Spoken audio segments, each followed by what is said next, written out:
Hey everybody, Mike with RV Blogger here in front of the camera, and Susan's behind the camera. And today we're here with Phil and Stacy from Today is Someday. We've been camping together out here in Texas for a couple of weeks. We've had some boondocking fun. We've had some full hookup fun, which is even more fun. That's right. That's right. And we wanted to get together with Phil and Stacy and do a tour in their rig so you can see what it's like for these full-timers and how they use their rig all the time.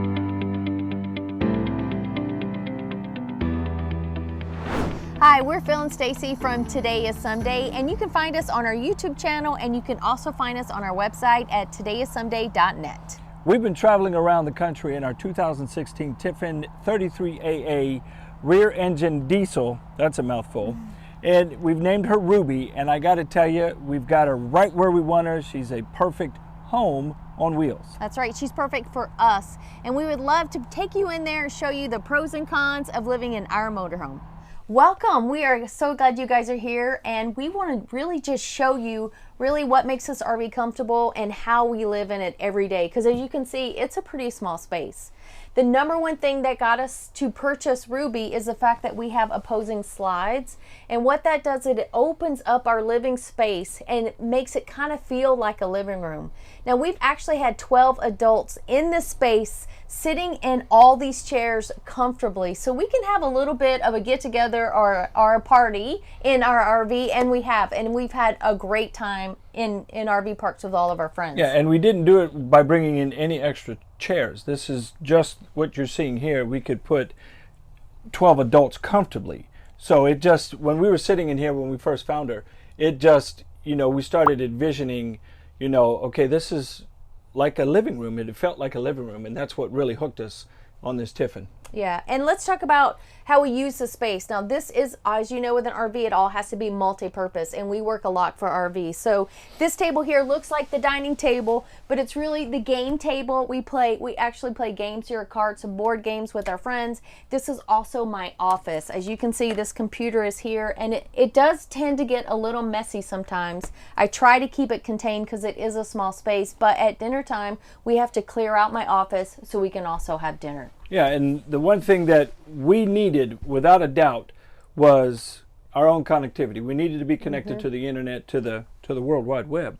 So up in this cabinet here, we have our own storage. It's the our cloud, we call it in here, and then we have our internet setup right here. We have a PepWave router that attaches to an antenna.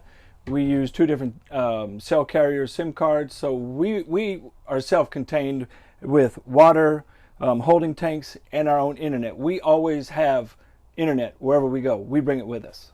Yeah, and it works out really well. Now, as you can see over here, we have moved some furniture around. We actually have a sofa from IKEA. We pulled out the RV sofa, and the reason we did that is because really we weren't using the bed that was in here, and we wanted to really make it feel a little more like a house instead of an RV. So we ditched that. We put in end tables that also are charging stations. So there's USB chargers and there's outlets in there. So it really helps out making it more practical for us to stay connected. Yeah, and the one good thing is this rig came with a recliner already in it. So when we took out the bigger RV couch, we got a smaller couch and we got a bigger recliner, and it fits in this cubby hole right here on travel days. So that table will swing behind the chair up against the window, and this goes right in this little cubby, and we close up, and I mean, you don't even know it's there. So what Phil's really saying is, yes, he still naps quite frequently because the recliner is even more comfortable than the one we had before. Yeah, this was a game changer, and this is my office compared to Stacy's office. Yes, totally. All right, so anytime you live in an RV, kitchen space is always going to be negotiated. So you have to decide what your preferences are. For us, I didn't have to have an oven, so a convection oven works just fine for us. We also have a propane stovetop. We chose not to have an all-electric RV because we do like to boondock a lot, and we were worried about power while boondocking. So we have a propane stove. But I know this sounds like a contradiction. We do have a regular residential fridge. You'll be surprised how little power these will actually pull off your batteries. But for us, this does allow us to be unplugged and away from everybody for longer periods of time because we get to hold more things in our fridge. Yeah, and some of the things in the galley area that we changed were because there's no window in the kitchen. So this stays kind of dark. So we painted real wood cabinets and they are fine. They were not damaged in the process, but we painted them a lighter color so it would reflect the light a little bit and put some brightness into the kitchen. We also added this peel and stick here behind the TV and then on this wall here again to help the light bounce. And reflect so it's a little bit brighter in here, and it worked really well for us. Yeah. Now the one concession that we had that we really had to deal with is the tiny bathroom, and we decided that we were okay with it because we wanted to keep our RV 35 feet or smaller to get in more state parks or national parks. So as you can see, when I take you into the bathroom, there's not a lot of space. You know, you come in, you do your business, and you get out. But it does have everything you need. But as you can see, you know, you're not going to have any parties in here. You're going to be in here by yourself getting ready. There is no sharing of sinks in this bathroom. All right, so let's go on back to the bedroom. And for me, one of the things I really look for when we chose the RV is I actually wanted space to walk on the bottom of our bed. I wanted to have actually room in here to change because some RVs, literally the bed is touching your front cabinets or your front slide, and there's no room to walk on either side of the bed. So that was something on my must-have list. So we can walk on the end of the bed, and there's not a lot of space, but if I need to, I can come on either side of the bed to make the bed, which if you've never made an RV bed before, just wait. It's an event all by itself. Yeah, it should be like an exercise routine just to get this thing made. But the other thing that we needed to have, because we are full-timers, is we needed the washer. We wanted the washer and dryer because this is our house on wheels, and then, you know, having to take all your dirty laundry to the laundromat, find quarters, it was just easier to make sure that this was already on board. The other thing that we've changed throughout the entire RV was the carpet, especially the carpet in the bedroom. So this was all fully carpeted, and it was just not the best wearing carpet.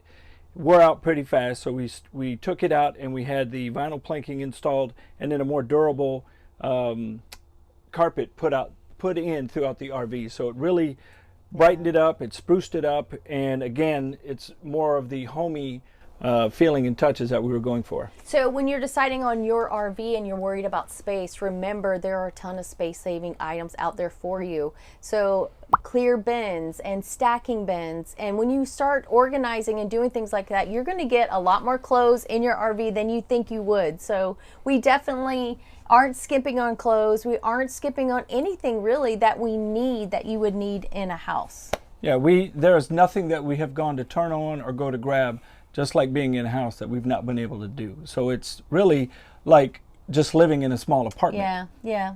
A New York City apartment, only we get to go all over the U.S. instead of just to New York. We've also made a few modifications to the outside that have really helped us stay organized, and let's show you one of those now. So one of the common things with this type of a storage bay is you may only get, I think, 6 inches in width, but you get all this height that you can't use unless you have some sort of pegboard or rack system in here. So Stacy had the idea initially to put a pegboard in here, and we put, you know, a couple of racks in here. But we took the old pegboard from my garage at the house, cut it up and put it in here. And as you can see, we recaptured all this upper space where it would have just been this here. So we gained every inch of space we could down in our storage bins. Hey guys, thanks so much for that awesome tour, showing us all the little tips and tricks that you've learned over the years. I really love the outside storage compartment ideas too. I really love that as well. Really outstanding. So if you want to check out some more of their videos, just click the box down below and you can visit Phil and Stacy right over on their channel. So for Mike and Susan, thanks for watching, and we'll see you next time. See ya. Bye. Some of our We've also done a few dang it, I can't say modifications right now. I didn't know what I was going to say. Okay.